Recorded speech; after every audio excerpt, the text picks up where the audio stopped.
గజం భూమి కేవలం 5,000 రూపాయలతో 135 గజాల డిటిసిపి అండ్ రేరా ఫ్లాట్ కేవలం 7 లక్షలు మాత్రమే.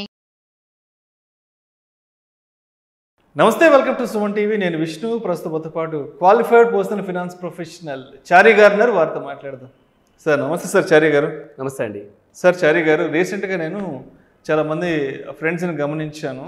పెద్ద పెద్ద జాబ్ పొజిషన్స్లో ఉంటారు. నెలకేమో 1,00,000 2 లక్షలు శాలరీ వస్తుంటుంది. కానీ 10-15 తేదీలు రాగానే మా అకౌంట్లో రూపాయి కూడా మిగలట్లేదు, డబ్బుకి చాలా ఇబ్బంది పడుతూ ఉంటుంటారు కదా. మరి అంత పెద్ద ఉద్యోగాలు చేస్తూ కూడా మంచి ఆదాయం వస్తున్నా కూడా చాలామంది ఇబ్బంది పడుతుంటారు. మరి ఉద్యోగం చేస్తున్నప్పుడు డబ్బుకి ఇబ్బంది పడకుండా ఉండాలి అంటే మరి మన ఫైనాన్షియల్ ప్లానింగ్ అనేది ఎలా చేసుకోవాలి అంటారు? మన ఆర్థిక స్వేచ్ఛను ఎలా పొందాలి అంటారు? వెరీ నైస్ క్వశ్చన్ అండి. ఇది రావాలి అంటే వీళ్ళకి ఫైనాన్షియల్ ఇండిపెండెన్స్ డే రావాలి. Financial independence day. ఓకే.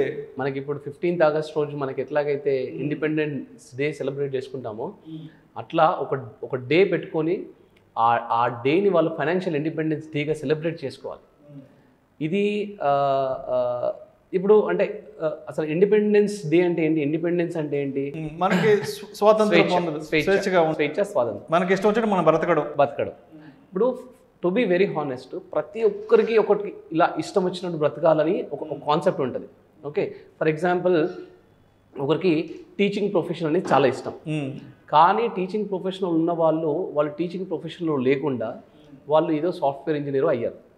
వాళ్ళు ఎందుకు అవుతున్నారు? ఎందుకు అంటే ఆ ప్రొఫెషన్లో వాళ్ళకి ప్యాషన్ ఉంది కానీ ఇన్కమ్ లేదు వాళ్ళు అనుకున్న సబ్జెక్ట్లో. సో వాళ్ళు ఇక్కడ ఇన్కమ్ ఉంది, సో ఇక్కడికి వచ్చి వర్క్ చేయాల్సి వస్తుంది. అలాగా చాలామందికి చాలా ఇష్టాలు ఉంటాయండి. ఫర్ ఎగ్జాంపుల్ ఇప్పుడు మీరు ఉన్నారు, వర్క్ చేస్తున్నారు, కానీ మీకంటూ ఒక ప్యాషన్ ఉంటుంది, అంటే ఉంటుంది కదండి. ఏముంటుంది మీకు? ఏముందండి జనరల్గా ఏదైనా? అంటే నాకైతే ఒక చిన్న ల్యాండ్ తీసుకొని ఆర్గానిక్ ఫార్మింగ్ చేసుకుంటూ, రైట్, ఒక 4-5 దేశీ ఆవులను పెట్టుకొని ఒక చిన్న గోశాల ఏర్పాటు చేసుకొని, సో అక్కడ టైం స్పెండ్ చేయాలనేది నాకు ఎప్పటి నుంచో ఉన్న డ్రీమ్ అది. రైట్. సో ఇట్లా ప్రతి ఒక్కరికి ఒక డ్రీమ్ ఉంటుంది. ఒకరికి ఫార్మింగ్ చేయాలని ఉంటుంది, ఒకరికి టీచింగ్ చేయాలని ఉంటుంది. ఫర్ ఎగ్జాంపుల్ రీసెంట్గా ఒక ఆయన యోగా టీచింగ్ నేను ఫ్రీగా చేయాలనుకుంటున్నాను, బట్ ఆయనకి ఈ ఫైనాన్షియల్ ఇండిపెండెన్స్ లేకుండా ఆయన ఏంటంటే డబ్బులు తీసుకొని యోగా చెప్పాల్సి వస్తుంది అనమాట. సో అట్లా ఈ ఫైనాన్షియల్ ఇండిపెండెన్స్ డే అని ఒకటి పెట్టుకున్నాం అనుకోండి, ఆ రోజు వచ్చిన తర్వాత ఇంకా అసలు మనం వెనక్కి తిరిగి చూసుకోవాల్సిన అవసరం లేదు. ప్రతి ఒకరికి వరల్డ్ ట్రావెల్ చేయాలని ఉంటుంది, ఒకరికి టూర్స్ పేరెంట్స్ టూర్స్ రెగ్యులర్గా తీసుకెళ్ళాలని ఉంటుంది, ఇంకొకరికి ఫార్మింగ్ ఉంటుంది, ఒకరికి టీచింగ్ ఉంటుంది. అట్లా ప్రతి ఒక్కరికి వాళ్ళకంటూ వాళ్ళ లైఫ్లో ఒక ప్యాషన్ అంటూ వాళ్ళకంటూ ఇష్టమైన పని ఒకటి ఉంటుంది.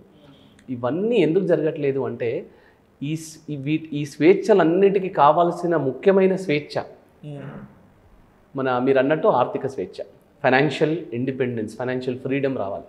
ఓకే, అయితే ఇప్పుడు బేసిక్గా యాక్చువల్గా ఫైనాన్షియల్ ఇండిపెండెన్స్ అంటే ఇప్పుడు సపోజ్ ఒక 100 మెంబర్స్ ఉన్నారనుకోండి, ఈ 100 మెంబర్స్లో 80 మెంబర్స్కి లేదు డెఫినెట్గా, ఒక 20 మెంబర్స్కి ఉందనుకుందాం జస్ట్. ఈ 20 మెంబర్స్లో కూడా ఏమవుతుందంటే ఒక 15% ఆఫ్ పీపుల్కి ఆల్రెడీ వాళ్ళ యాన్సెస్ట్రల్ ప్రాపర్టీస్, వాళ్ళ పేరెంట్స్ నుంచి వచ్చిన ఆస్తులు, వీటి వల్ల వాళ్ళు ఫైనాన్షియల్గా సెటిల్ అయ్యారు. వాళ్ళు సంపాదించకపోయినా ఫైనాన్షియల్గా సెటిల్ అయ్యారు. కానీ ఒక 5% పీపుల్ మాత్రం నేను అంటున్న పొజిషన్లో ఉన్నారు.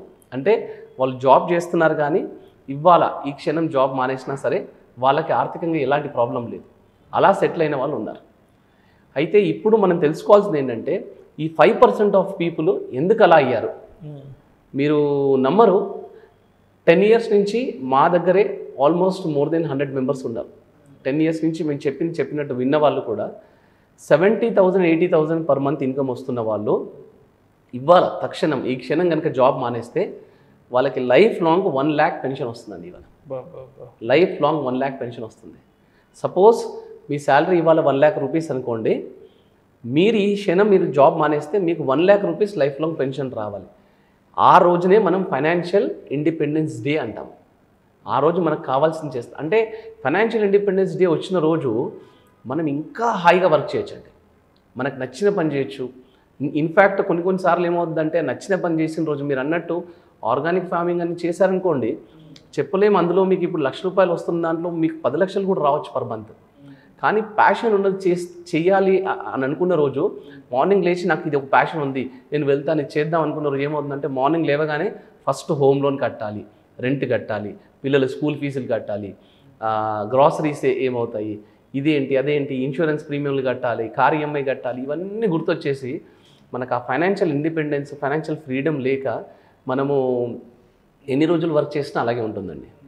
అయితే ఈ 5% ఆఫ్ పీపుల్ ఏం ఫాలో అయ్యారంటే అన్నిటికంటే ముందు ప్లానింగ్ అండి. Planning is very very important. చాలామంది చేసే మిస్టేక్ ఏంటంటే short term planning.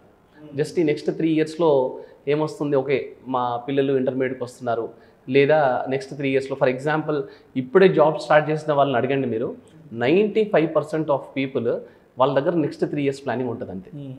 Job start అవ్వగానే వాళ్ళు నెక్స్ట్ 3 ఇయర్స్లో నేను ఈ కార్ కొందాం అనుకుంటున్నాను, నేను మ్యారేజ్కి డబ్బులు సంపాదించి ఇంత డబ్బు సంపాదించి పెట్టాలనుకుంటున్నాను.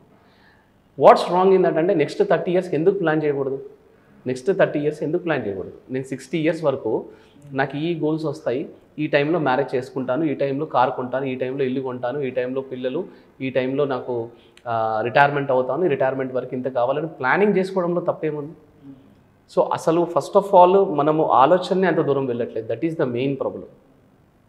ఈ 5% ఆఫ్ పీపుల్ ఎవరైతే ఫైనాన్షియల్గా స్ట్రాంగ్ ఉన్నారో, ఇవాళ ఫైనాన్షియల్ ఇండిపెండెన్స్ డే వచ్చిందో వాళ్ళకి, వాళ్ళు చేసిన మొదటి పని ఏంటంటే నెక్స్ట్ 30 ఇయర్స్కి ఫస్ట్ ప్లాన్ చేసి పెట్టుకున్నారు.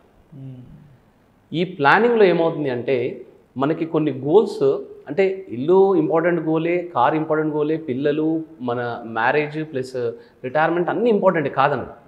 కానీ ఈ 5% ఆఫ్ పీపుల్ ఏం చేస్తారంటే అన్నిటికంటే ముందు నేను ఇవ్వాలనే జాబ్ మానేస్తే నాకు ఇవాళ 50,000 శాలరీ వస్తుంది, ఇవాళ జాబ్ మానేశానంటే నాకు 50,000 రూపీస్ పెన్షన్ రావాలి, ఇదే నాకు మొదటి గోల్ అని పెట్టుకున్నారు. ద మూమెంట్ ఆ రోజు కనుక అలా పెట్టుకున్నారనుకోండి, ఆ గోల్ ఫస్ట్ అచీవ్ అయ్యారనుకోండి, ఆ ఫైనాన్షియల్ ఫ్రీడమ్ అనే గోల్, ఫైనాన్షియల్ ఇండిపెండెన్స్ డే అనేది వచ్చిందనుకోండి, మీకు మిగతా గోల్స్ అన్నీ చాలా చిన్నగా అయిపోతాయి. అంటే సపోజ్ మీకు 1,00,000 రూపాయలు శాలరీ వస్తుందనుకోండి, అందులోంచి నేను నా ఫైనాన్షియల్ ఫ్రీడమ్ గోల్కి నాకు వేరే గోల్ కాదు, ఇదే ముఖ్యమైన గోల్, నెక్స్ట్ 5 ఇయర్స్లో ఫస్ట్ నాకు ఈ ఫైనాన్షియల్ ఫ్రీడమ్ అనేది రావాలి.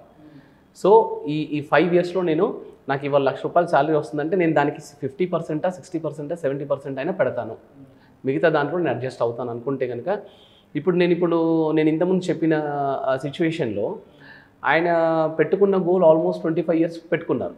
కానీ 10 ఇయర్స్ బ్యాక్ ఆయన ఉన్న పొజిషన్ ఏంటి, శాలరీ చాలా తక్కువ ఉండేది. స్లోగా శాలరీ పెరిగింది. ప్లస్ గోల్ క్లియర్ ఉండేసరికి ఏమైందంటే ఇంటి ఖర్చులకి జస్ట్ 15%, 20% అనేది ఇంటి ఖర్చులకు పెట్టేసుకొని మిగతాదంతా కన్సిస్టెంట్గా ఇన్వెస్ట్ చేస్తున్నాడు. ఆయన ముందు ఉన్నది ఒకటే గోల్. అన్ఫార్చునేట్గా నాకు ఏదైనా జరిగినా, అన్ఫార్చునేట్గా నా జాబ్ పోయినా, లేదు నా ప్యాషన్ని నేను ఫాలో అవ్వాలనుకున్నా, నా అంతలో నేను ఇప్పుడే జాబ్ మానేసి నేను ఏదైనా చేయాలనుకున్నా, ఫస్ట్ ఆఫ్ ఆల్ అన్నిటికంటే నాకు కావాల్సింది, నేను ఇవాళ జాబ్ మానేస్తే నాకు లైఫ్ లాంగ్ ఇన్కమ్ కావాలి, దాని వల్ల నేను నా ప్యాషన్ని ఫాలో అవ్వట్లేదు అనుకొని ఆయన స్ట్రిక్ట్గా 25 ఇయర్స్లో అవ్వాల్సిన గోల్ని 1.5 crore ఇవాళ ఆయన అచీవ్ అయిపోయాడు. 1.5 నుండి 1.75 crore ఉన్నారు. ఇట్లా మోర్ దెన్ 100 మెంబర్స్ మా దగ్గరే ఉన్నారు. అంటే మీరు లాంగ్ టర్మ్ ప్లాన్ చేసుకొని ఫోకస్డ్గా లాంగ్ టర్మ్ ప్లాన్ చేసినప్పుడు ఏమవుతుందంటే ఫస్ట్ ఆఫ్ ఆల్ నాకు ఒక 10 గోల్స్ ఉన్నాయా, నా దగ్గర 7 గోల్స్ ఉన్నాయా, 8 గోల్స్ ఉన్నాయా అని తెలుస్తుంది. నాకు తెలిసినప్పుడు దాన్ని ప్రయారిటైజేషన్ చేసుకున్నప్పుడు ఏముందంటే ఈ పర్టికులర్ గోల్కి మనం ఎక్కువ ప్రయారిటీ ఇవ్వాలి. ఇచ్చినప్పుడు ఏమవుతుంది అంటే మనం 20 ఇయర్స్లో అనుకున్నది 10లో అవుతుంది, 10లో అనుకున్నది 5 ఇయర్స్లోనే అవుతుంది. That is the power of planning. ఇలా చేస్తేనే మనకి ఫైనాన్షియల్ ఇండిపెండెన్స్ డే అనేది వస్తుందండి. ఇది మీరైనా నేనైనా ఎవరైనా సరే ఈ ప్లానింగ్, లాంగ్ టర్మ్ ప్లానింగ్ చేస్తేనే ఆ ఫైనాన్షియల్ ఇండిపెండెన్స్ అని వస్తుంది. ఇది ఒక్కసారి వచ్చింది అనుకోండి, మీకు ఇంకా రిటైర్మెంట్కి మనం లాస్ట్ టైం కూడా డిస్కస్ చేసాం, రిటైర్మెంట్కి పిల్లల మీద డిపెండ్ అవ్వాల్సి వస్తుంది. ఓకే, రిటైర్మెంట్ తర్వాత ఉన్నదంతా పిల్లలకి పెట్టేసి రిటైర్మెంట్ తర్వాత మనం పిల్లల మీద డిపెండ్ అవ్వాల్సి వస్తుంది అలా అనుకున్నాం. సో ఇది ఒక్కసారి ద మూమెంట్ ఈ ఫైనాన్షియల్ ఇండిపెండెన్స్ డే అనేది వచ్చింది అనుకోండి, మీకు లైఫ్ లాంగ్ ఇంకా మీరు వేరే ఏ గోల్కి మీరు సాక్రిఫైస్ చేయాల్సిన అవసరం ఉండదు. మన ప్యాషన్ మీద మనం వర్క్ చేసుకోవచ్చు అనమాట. థ్యాంక్ యూ సో మచ్ చారి గారు.